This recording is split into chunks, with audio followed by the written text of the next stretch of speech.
President Vladimir Putin made a surprise visit to the Russian-occupied Ukrainian city of Mariupol, scene of some of the worst devastation of his year-old invasion.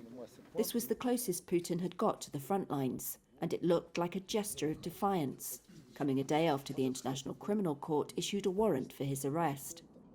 The ICC accused him of the war crime of deporting hundreds of children from Ukraine.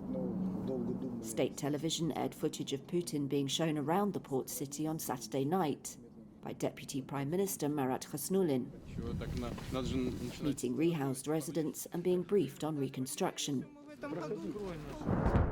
Mariupol became a byword for death and destruction. Much of it was reduced to ruins in the first months of the war, and it fell to Russian forces in May.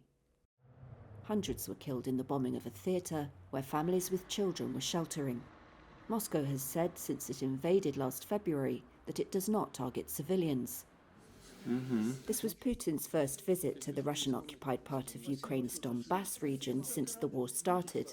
He went there by helicopter following a visit to Crimea on the 9th anniversary of its annexation by Russia from Ukraine.